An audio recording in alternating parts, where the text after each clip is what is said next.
ทีนี้ไปเป็นรายการพุทธานุภาพดำเนินรายการโดยพระธรรมกิติเมธีผู้ช่วยเจ้าวาดวัดราชาธิวาสวรวิหาร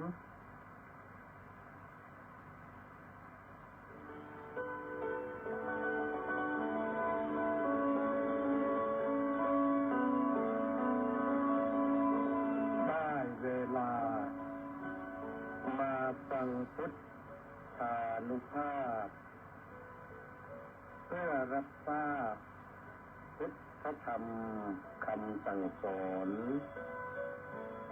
เสริมมงคลให้ชีวิตก่อนหลับนอนรอพักผ่อนสุขสบายกายใจเทิน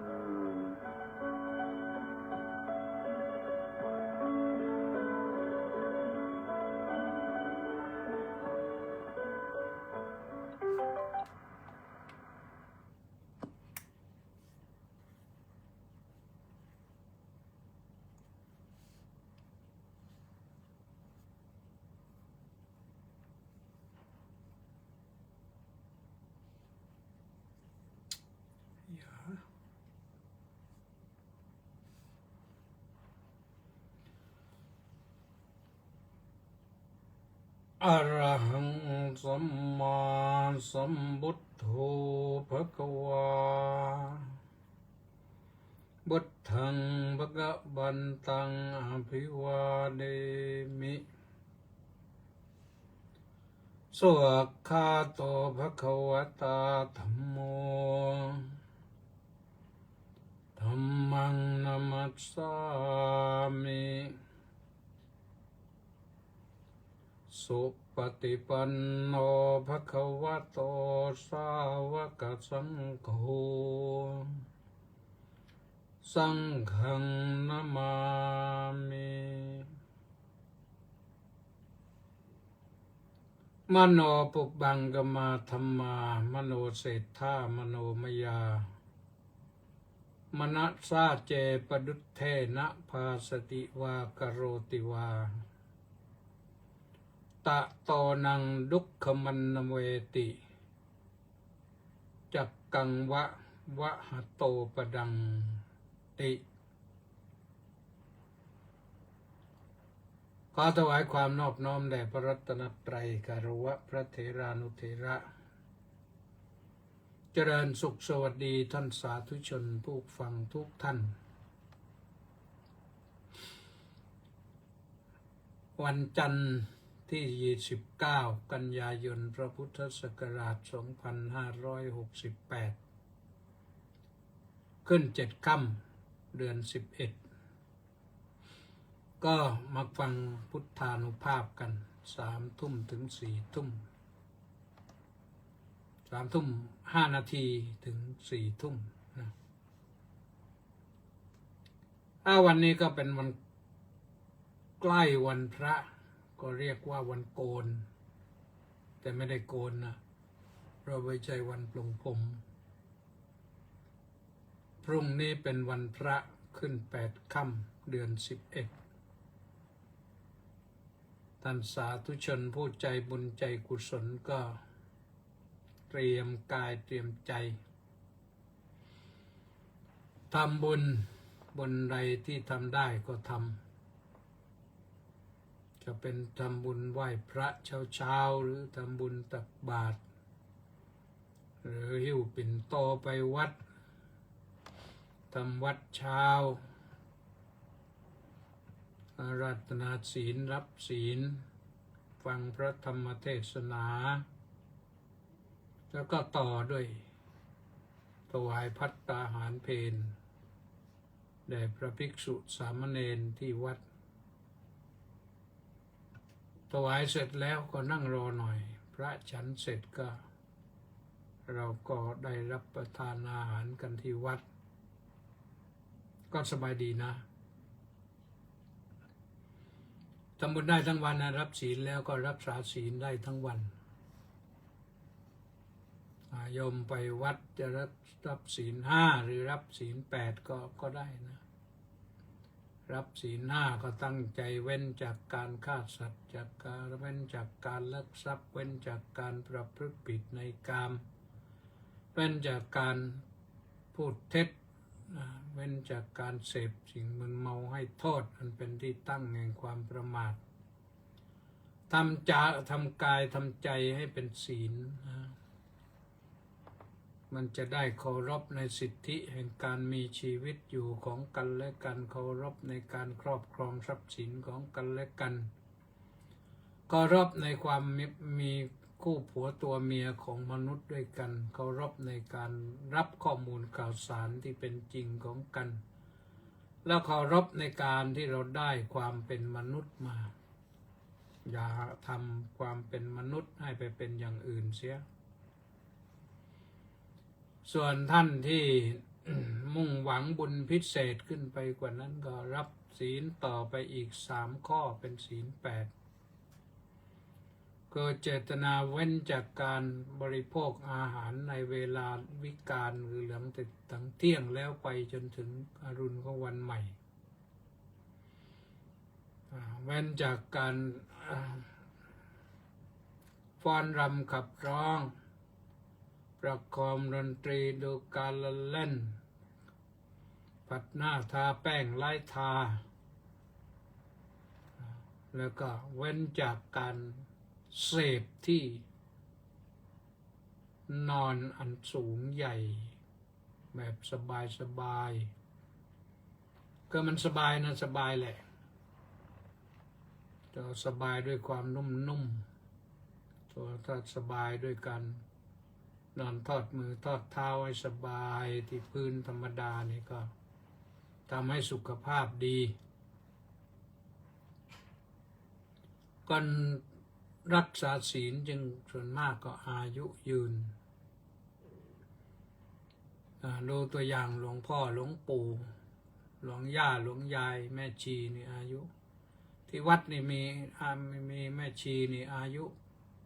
80 กว่านี่เยอะเลยหลายคน90 กว่าก็หลายคนนะศีลรักษาไว้เจ็บไข้ได้ป่วยนะมีบ้างธรรมดาก็แต่ว่าอยู่ได้นานนะ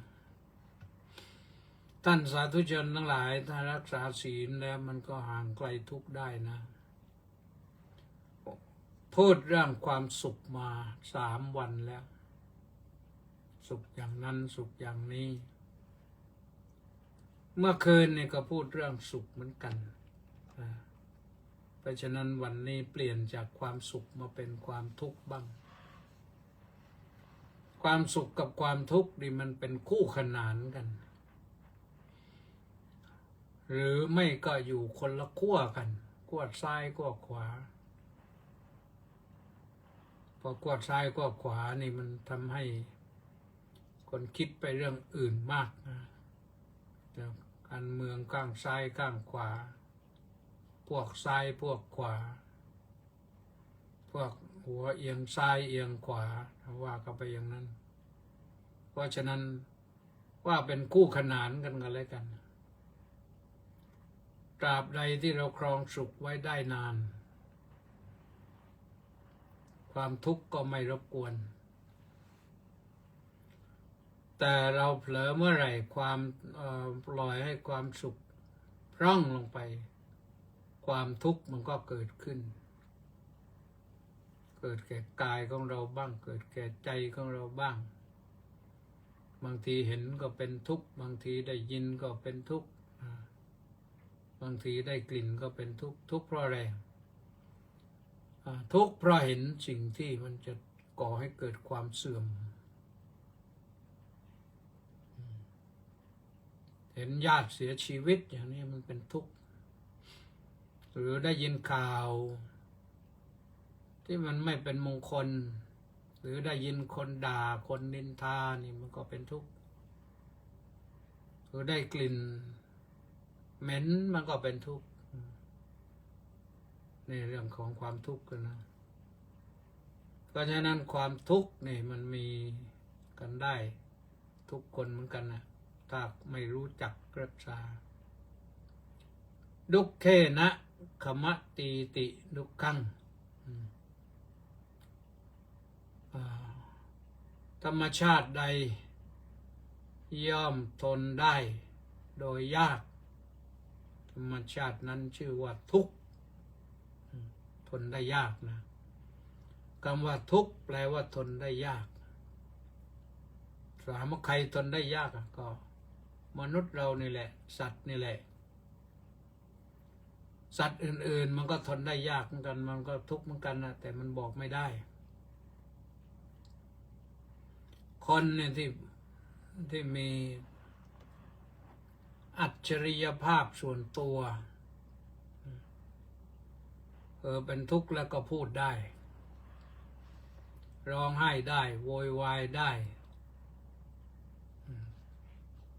ก็ทำไปได้ทุกเรื่องนะโวยวายบางทีก็ด่าทอบ้างบางทีก็ตอบโต้บ้าง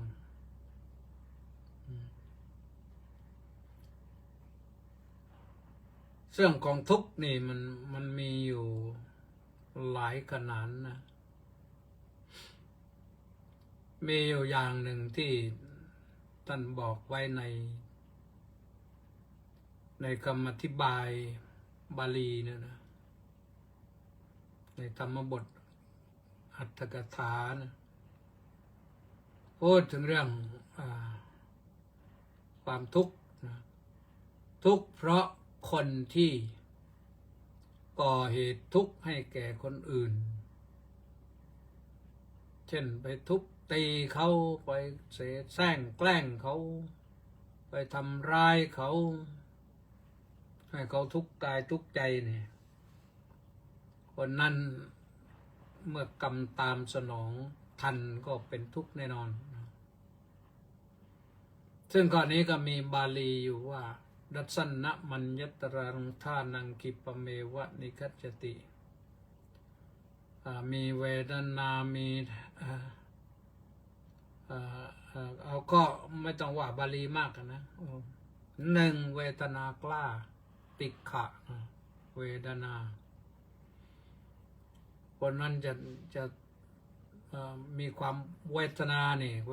เป็นทุกขเวทนานะ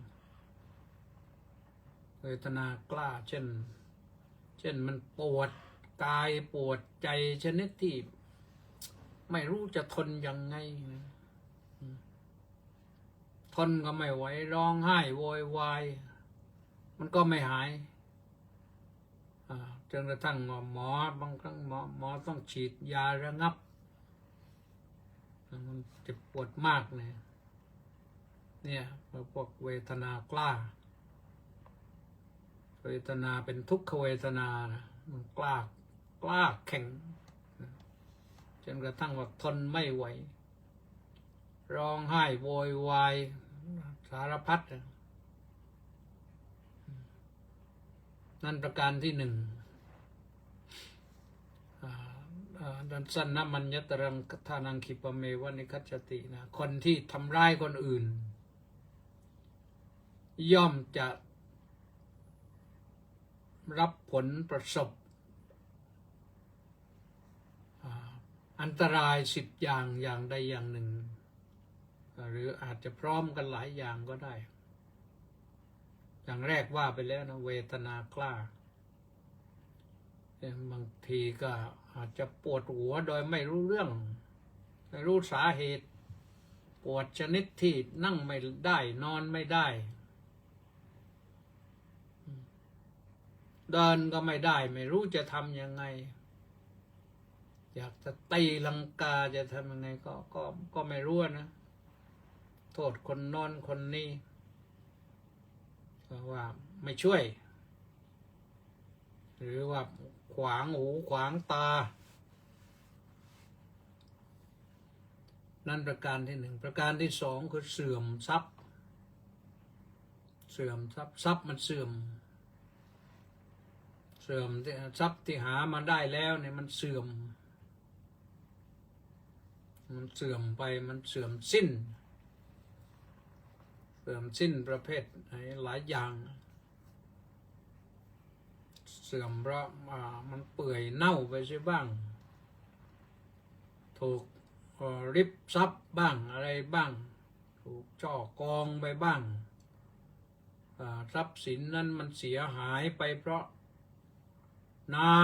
ำมานี่ตอนนี้บัวลอยมานี่ทรัพย์มันลอยไปเยอะแหละนะต้องระวังให้ดีนะข้าวในนานี่ไม่รู้เก็บเกี่ยวกันหมดแล้วยังมันเสื่อมนั่นแหละเสื่อมทรัพย์นี่ไม่ดีรถยนต์ก็น้ำพาลงคลองไปเหมือนรถที่ไหลลงหลุมที่หน้าวชิรพยาบาลนะลงพลุ่งไปเดียวมันเสื่อม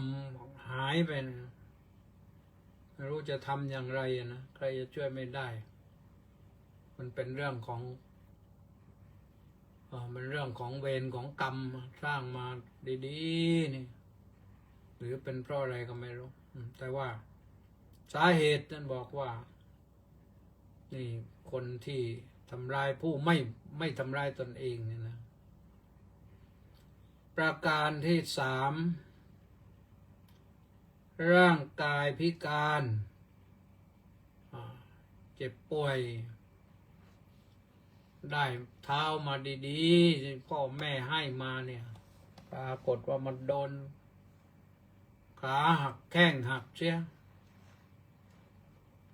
ชนิดที่ต่อเติมเสริมไม่ได้ต้องใช้ขาเทียมหรือไม่ก็มือขาดแค่นี้นะร่างกายพิการนะมันไม่ใช่เฉพาะมือเฉพาะเท้าพิการเนี่ยตาพิการเสียก็ได้ไม่รู้ไปเจออะไรหูพิการเสียก็ได้เช่นใบหูขาดอย่า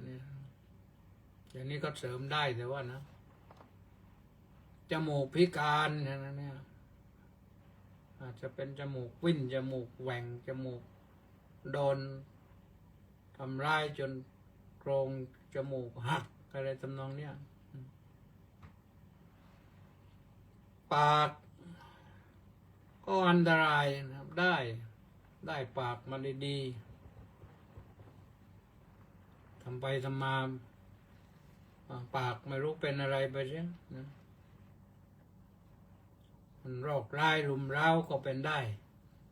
หรือมันเป็นเพราะเหตุอะไรก็ได้นะนั่นเป็นประการที่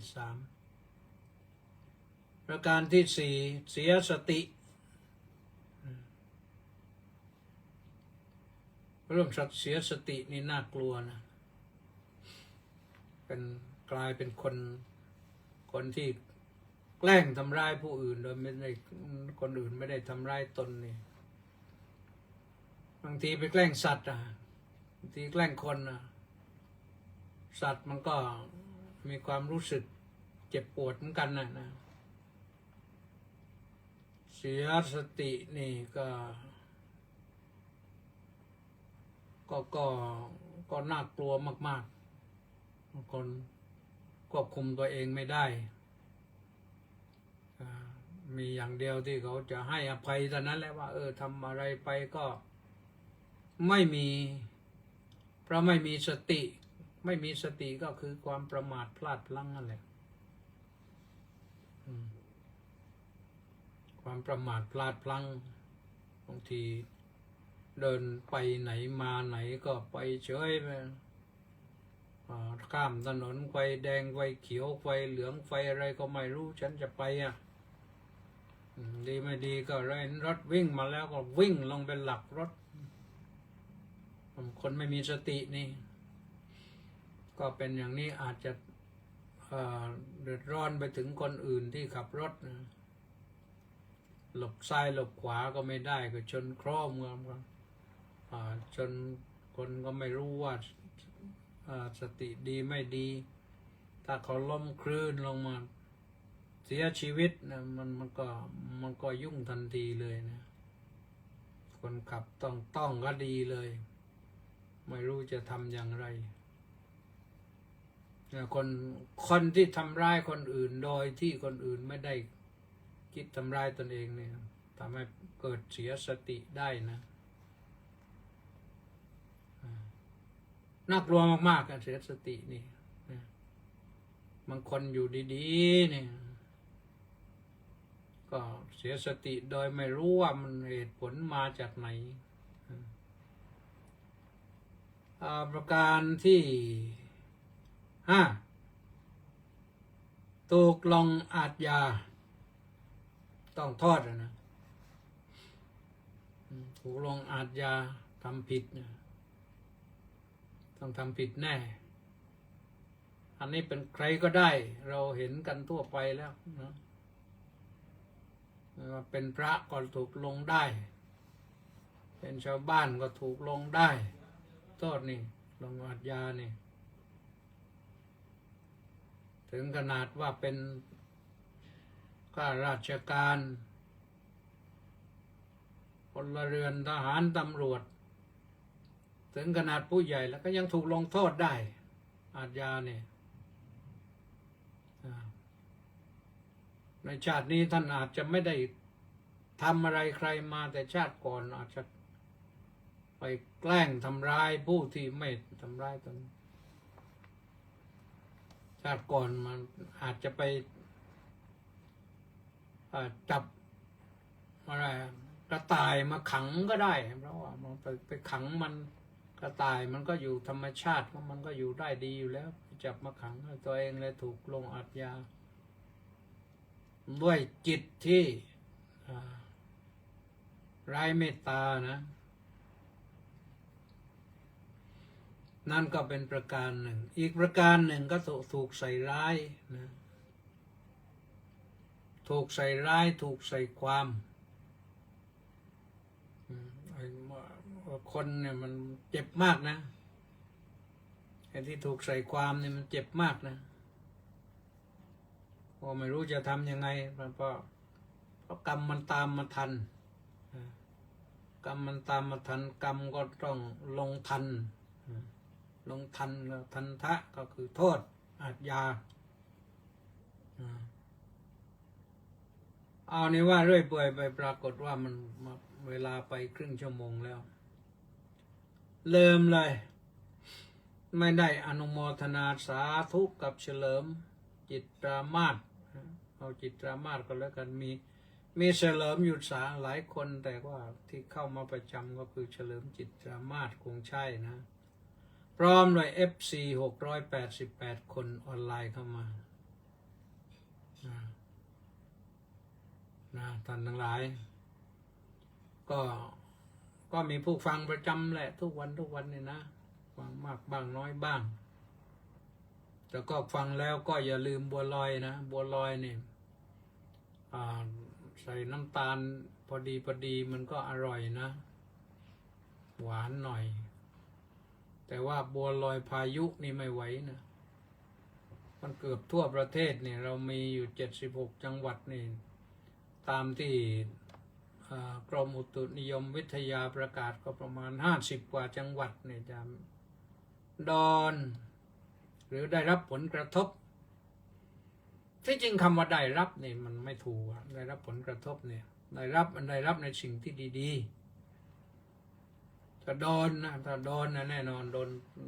โดนพายุถล่มอันนั้นมันร้ายแน่นะ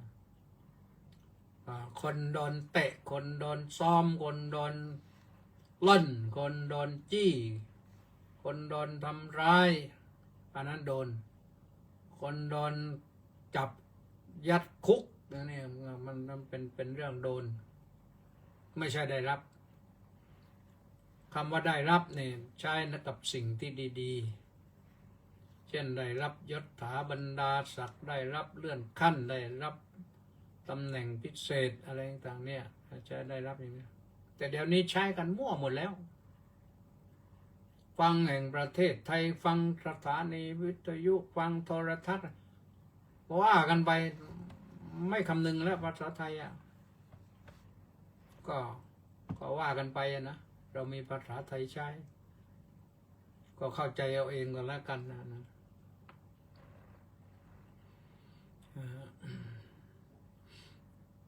โดนน้ำท่วมนี่ไม่ใช่รับน้ำท่วมนะโดนพายุนี่ไม่ใช่ได้รับพายุ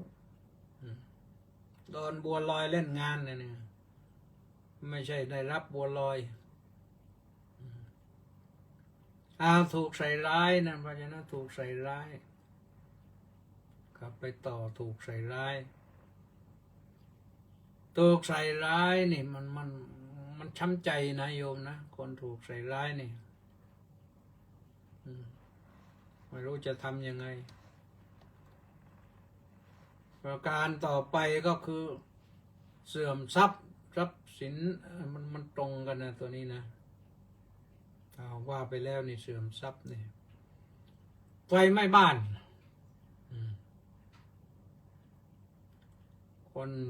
คนที่ทำร้ายคนอื่นโดยที่คนอื่นไม่ได้คิดอาฆาตมาร้ายไม่ได้ทำร้ายนะบางทีเจอไฟไหม้บ้านไม่รู้ไฟมาจากไหนไม่รู้ไฟเกิดขึ้นได้อย่างไรไม่รู้จะว่าอย่างไรก็บอกเลยได้เลยว่ามันอะไรบอกได้เลยว่าเป็น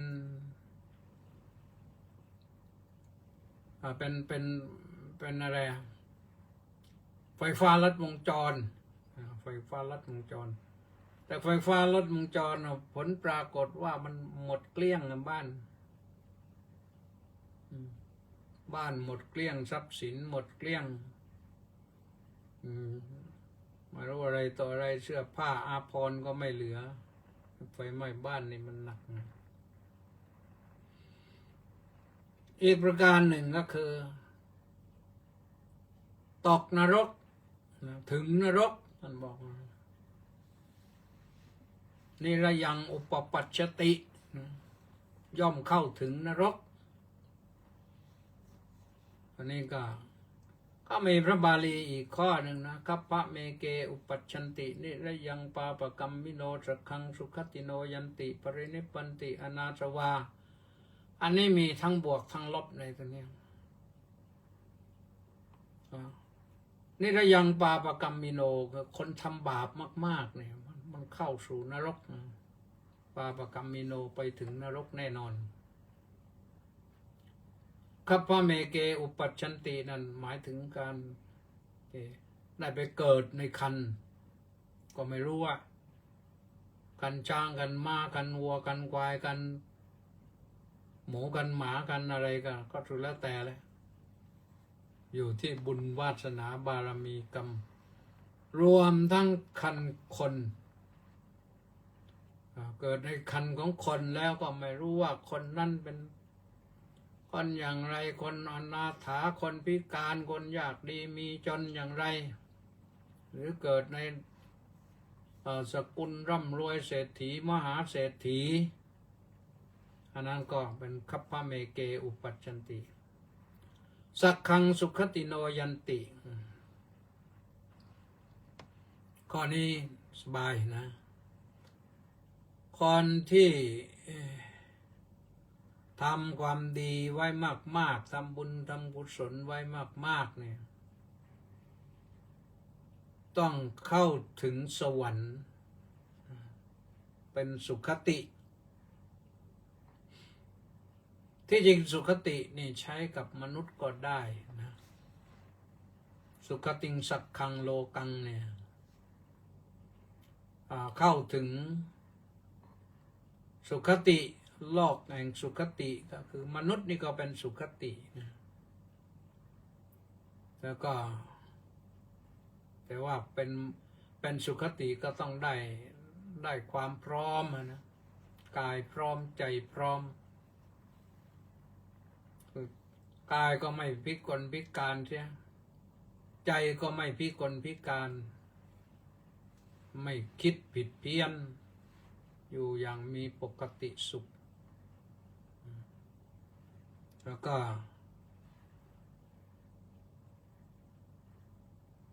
เข้าถึงสวรรค์ด้วยสวรรค์เนี่ย สวรรค์ก็มีหลายชั้น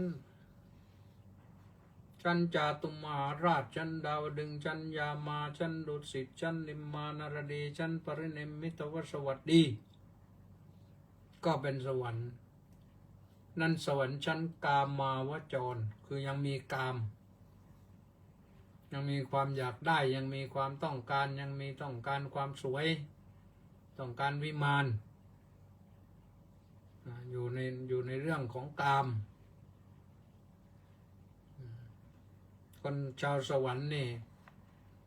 เขาเสพกามเหมือนกันนะแต่เขาไม่ต้องไปอะไรเขาไม่ต้องไปข่มขู่เข็นในการมีเพศสัมพันธ์แต่พระบุตรเทพธิดานี่ก็มองหน้าทีเดียวก็สำเร็จแล้วไม่ต้องลำบากไม่เหมือนมนุษย์ยังเที่ยวข่มขู่เข็นก็ขู่ฆ่าแล้วฆ่าจริงๆก็มีข่มขืนแล้วฆ่าอะไรตรงนี้อันนี้พฤติกรรมมนุษย์จริงๆแล้วสัตว์เดรัจฉานมันก็ไม่ทำกันนะแต่มนุษย์นี่แหละเพราะฉะนั้นมนุษย์นี่มีหลายระดับมนุษย์นี่เป็นมนุษย์เสน่ห์ระยิกหน้าตาเป็นมนุษย์แต่ใจมันยังเป็นสัตว์นรกอยู่มนุษย์สเปโตหน้าร่างกายหน้าตาเป็นมนุษย์แต่ใจมันยังละโมบโลภมากอยากได้ช่อโกงทุจริตเป็นเปรตอยู่อยากได้ไม่หยุดที่เป็นเปรตอยู่ที่อยากได้มนุษย์สติรัจฉานโนหน้าตาเป็นมนุษย์ร่างกายเป็นมนุษย์แล้วแต่พฤติกรรมยังเป็นสัตว์เดรัจฉานอยู่ทุกเรื่องที่มันไม่สามารถยกตนขึ้นมาเป็นมนุษย์ผู้มีจิตใจสูงได้อีกพวกหนึ่งก็มนุษย์สภูโตหรือมนุษย์สมนุษย์โสใช้สองคำมนุษย์สภูโตก็เป็นมนุษย์พันธุ์แท้แต่คำว่ามนุษย์สมนุษย์โสแปลว่าผู้มีจิตใจสูงมนุษย์ผู้มีจิตใจสูงอันนี้สูงแล้วจิตใจไม่ต่ำแล้วมีศีลมีธรรมมีหิริโอตตัปปะไม่คิดทุจริตช่อโกงใครไม่ล่วงล้ำเมิดในทรัพย์สินสมบัติของใครในลูกเขาเมียใครเป็นคนดีแล้วก็สูงไปกว่านั้นก็คือมนุษย์เทโวมนุษย์เทโวก็คือเป็นหน้าตาเป็นมนุษย์ร่างกายยังเป็นมนุษย์อยู่แต่จิตใจเป็นเทพพระบุตรเทพธิดาอันนี้นี่ก็เพราะว่าใจเขามีศีลเป็นปกติแล้วเขายังมีหิริโอตตัปปะคือคุณธรรมของเทวดาหิริความละอายเรื่องชั่วถ้าเรื่องชั่วแล้วฉันไม่ทำเด็ดขาดเรื่องแล้วก็กลัวบาปจากการทำชั่วนั่นแหละไม่ว่าชั่วชนิดไหนชั่วทางกายชั่วทางวาจาชั่วทางใจทำที่มันชั่วพูดที่มันชั่วคิดที่มันชั่วนะเพราะสิ่งนี้มันให้เกิดความทุกข์เกิดความลำบากเกิดความลำเค็ญเกิดความทุกข์ยากเกิดความทรมานเพราะไปผลาญความสุขของคนอื่นนะเพราะฉะนั้นทุกข์ในอบายภูมินี่มันทุกชนิดที่ไม่สามารถขอความช่วยเหลือจากใครได้นะทุกในอบายภูมินี่ต้องรับผิดชอบเอง อบายภูมิคืออะไรคือนรกเปรตอสุรกายเดรัจฉานอบายสี่อบายแปลว่าไม่เจริญอบายภูมิที่ไม่เจริญเลยนรกนี่รับโทษอย่างเดียวเนี่ยเปรตนี่ยังมีหลายพวกมีเปรตหนึ่งที่ยังมีรับบุญกุศลจากที่ลูกหลานทำบุญอุทิศให้ไปได้เรียกว่าปรทัตโตปชีวีผู้มีชีวิตดำรงอยู่ได้ด้วยอาหารที่คือบุญกุศลที่ลูกหลานทำบุญอุทิศให้มันมีอยู่นอกนั้นไม่รอดทั้งนั้นนะทำอะไรก็ไม่ได้ แก้ไขปัญหาก็ไม่ได้ จะไปสร้างบุญสร้างกุศลก็ไม่ได้ทุกยากจริงๆทุกในอบายนี่ทุกในเปรตทุกในอสุรกายอสุรกายนั่นก็อยากจะเป็นมนุษย์อยากจะเป็นเทพพระบุตรเทพธิดาแต่มันเป็นไม่ได้ก็ต้องวุ่นวายเฉยวิ่งไปวิ่งมาอยู่นั่นแหละเขาเรียกว่าอสุรกายร่างกายที่ไปปรากฏที่ไหนได้เร็วนะแต่มันแก้ปัญหาไม่ได้ในอบายนี่ก็ไม่มีทำนาทำสวนก็ไม่มีทำธุรกิจการค้าพาณิชย์อุตสาหกรรมมันไม่มีแล้วก็นรกนี่ไม่ต้องมีตำรวจแล้วพอแล้วทหารก็ไม่ต้องเพราะว่ายมบาลจัดการเองแล้วก็ไม่ใช่จัดการอะไรอื่นนะบอกทางให้ก็มาบอกทางแห่งนรกมันมีอยู่แล้วสบายอยู่แล้วก็ไปได้สบายเปรตนี่ก็ต้องอยู่ตามวิสัยแห่งเปรตซึ่งมันมีมากมายนะถ้าไปดูในพระไตรปิฎกเล่ม26กับเปตวัตถุนะเรื่องของเปรตทั้งนั้นนะโอ้ยน่ากลัว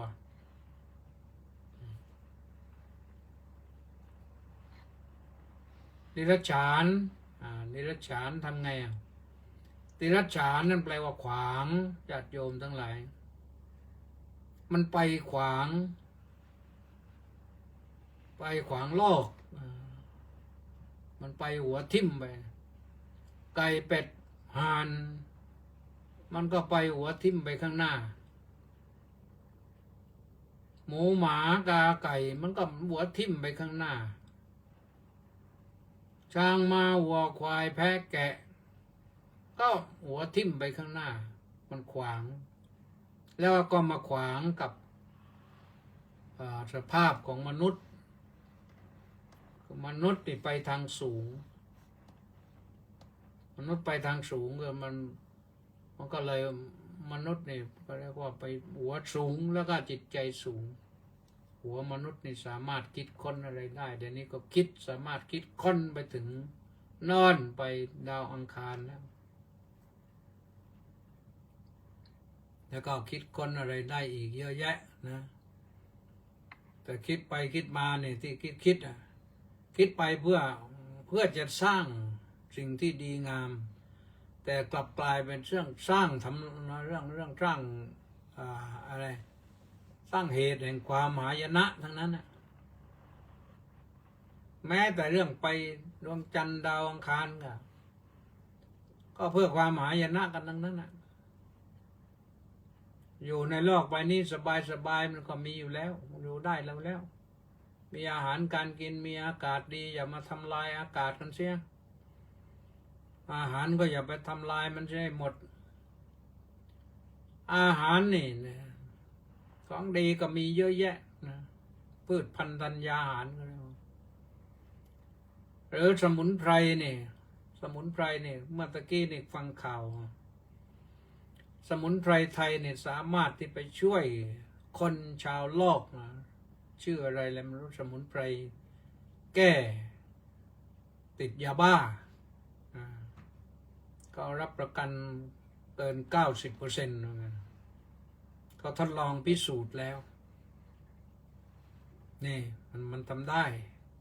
คนไทยก็เก่งสมุนไพรไทยก็เก่งโอ้ยเราจะต้องไปหายาฝรั่งมาแล้วหาฝรั่งหามาทำไมคนอยากจะติดยาบ้าก็ให้เขาติดไปสิเขาก็จะอยู่ได้เท่าไหร่ก็สำคัญว่าป้องกันอย่าให้เขาไปทำร้ายคนอื่นเป็นสิ่งที่ดีแต่ไม่ติดเนี่ยมันดีนะไม่ติดเนี่ยมันดีอยู่แล้วได้ช่วยกันพัฒนาชาติพัฒนาโลกนะท่านสาธุชนทั้งหลายเพราะก็มาถึงเดรัจฉานนะแปลว่าขวางอีกอย่างหนึ่งเดรัจฉานนั่นที่แปลว่าขวางท่านอธิบายไปในอภิธรรมว่าขวางพระนิพพานสรุปว่าเดรัจฉานไปนิพพานไม่ได้ตั้งแต่นู้นแหละสัตว์ใหญ่ที่สุดที่ยังเหลือให้เห็นอยู่ก็คือช้างบนบกนะไดโนเสาร์มันก็หายไปหมดแล้วช้างก็ในทะเลก็ปลาวาฬก็ไม่เรียกปลานะก็เรียกวาฬโลมาดอลฟินฉลามหลายประเภทใหญ่ๆนี่ก็สิ่งเหล่านี้มันก็ไปขวางทั้งนั้นแหละไปนิพพานไม่ได้แต่เพราะฉะนั้นสิ่งสัตว์เหล่านี้จึงมีความทุกข์อยู่นะมีความทุกข์อยู่แก้ไม่ได้หรอกต้องให้พ้นเวรกรรมนี้ไปทุกข์ในมนุษย์เนี่ยก็คิดมากในทุกข์กิเลสมากกิเลสมนุษย์นี่มากจริงๆมนุษย์นี่ที่ทำลายโลกกันตอนนี้ก็คือเพราะกิเลสมันมากกันเลยความอยากได้มันสูงความโลภนี่พระพุทธเจ้าสอน3 คำตอนนั้นนะโลภโกรธหลงนี่แล้วก็3 ตัวนี้ใครที่ทำลายโลกอยู่ก็1เพราะความโลภ2เพราะความโกรธ3เพราะความหลงโมหะโลภะโทสะโมหะเนี่ยอยู่ตรงเนี้ยไม่ได้ไปไหนนะก็จะทำร้ายกันหรืออะไรกันก็เนี่ยโยมเพราะความโลภโกรธหลงนี่แหละในหมู่มนุษย์จะถามว่าแล้วจะพ้นจากตรงนี้ได้ไหมก็ได้พระพุทธเจ้าชี้ทางออกบอกทางสวรรค์ให้ไปแล้วเดินไปตรงๆพูดตรงๆก็คือศีลสมาธิปัญญาศีลก็มีดีอยู่แล้วสมาธิก็ดีอยู่แล้วปัญญาก็ดีอยู่แล้วหรือพูดถึงทานศีลภาวนาก็เป็นดีอยู่แล้วนะรอดพ้นมนุษย์จะไม่ตกไปในอบายแน่นอนถ้าอยู่ในทานศีลภาวนาหรือศีลสมาธิปัญญา3 อย่างสองเซตนี้2 เซตคำสอนเนี่ยคือส่วนมากนั้นท่านจะให้ทานศีลภาวนานี่บอกให้โยมปฏิบัติศีลสมาธิปัญญานี่บอกให้ภิกษุสามเณรปฏิบัติหรือบรรพชิตปฏิบัติแล้วเราก็ถ้าปฏิบัติได้ก็จะทุกข์น้อยลงแต่ทุกข์จริงๆมันก็ยังมีอยู่นั่นแหละมันทุกข์เพราะความแปรปรวนเปลี่ยนแปลงในร่างทุกข์เพราะแก่นี่มันก็มีอยู่นั่นแหละนะมันมีอยู่อีกอย่างหนึ่งท่านอะไรทุกข์ในเทวดามีทุกข์ไหมเทวดาก็มีนะเทวดาก็มีทุกข์เทวดามีทุกข์เหมือนกันนะแม้จะเสวยทิพยสมบัติทุกอย่างแล้ว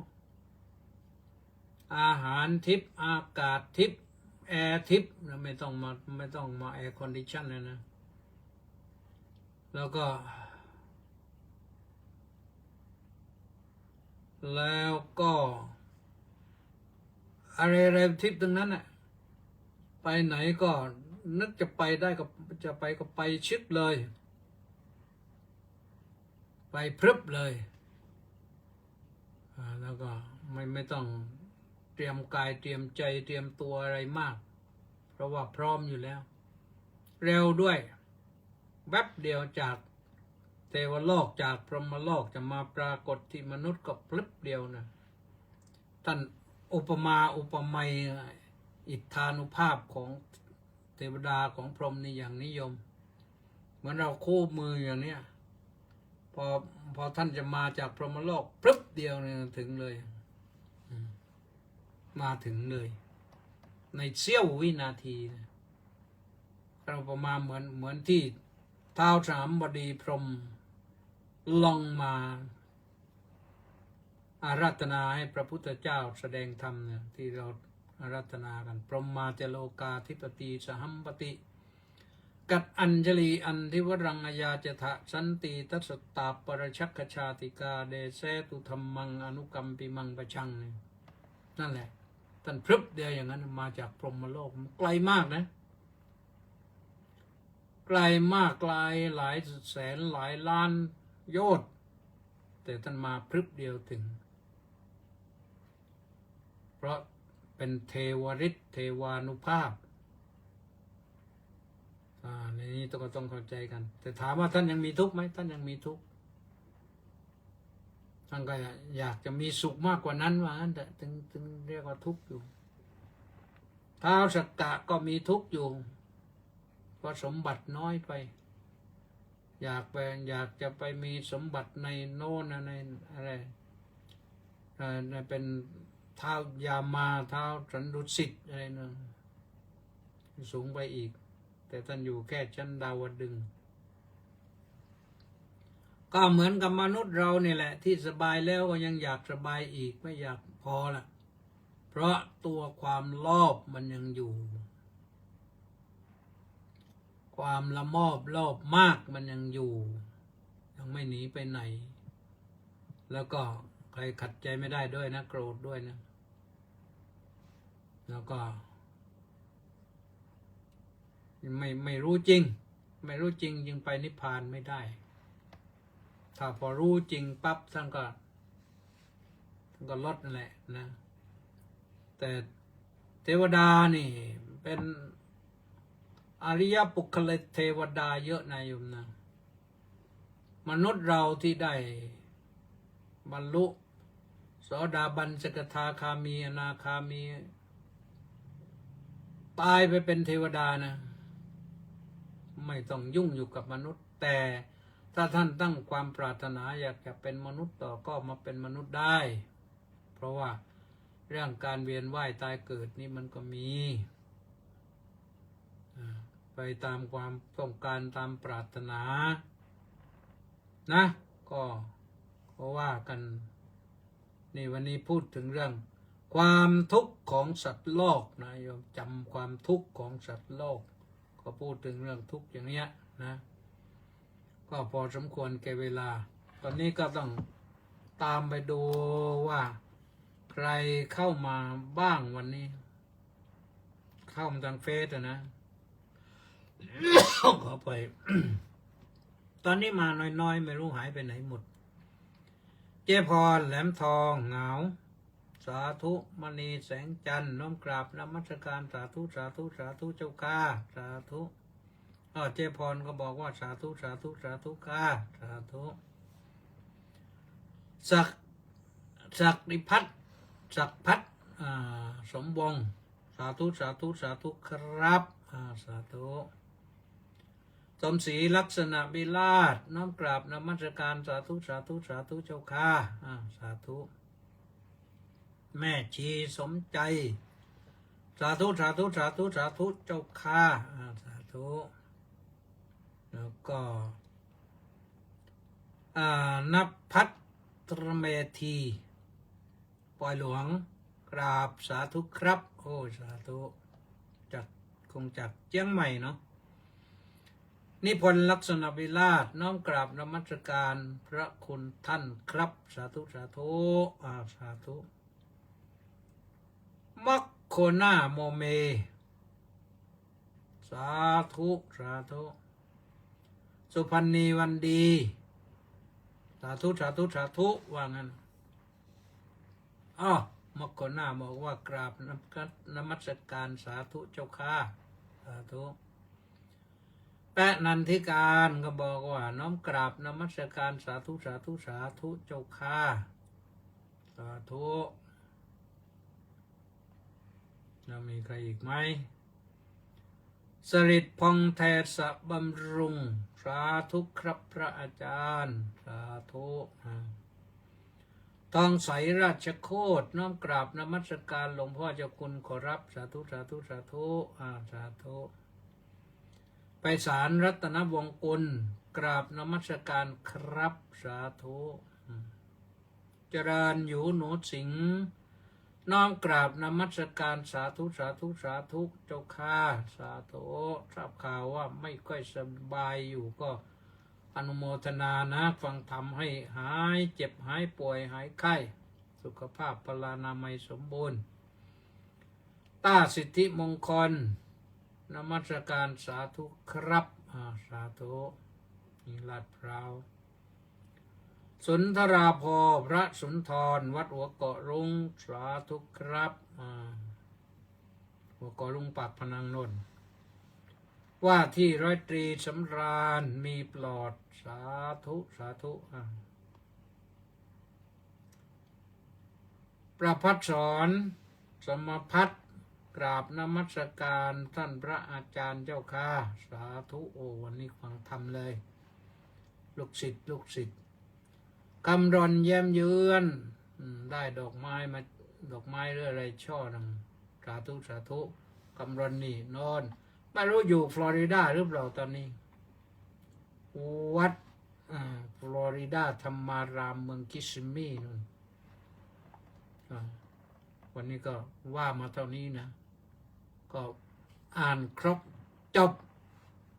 ในรวดเดียวก็อย่าลืมนะแชร์ไปบ้างนะแชร์ไปบ้าง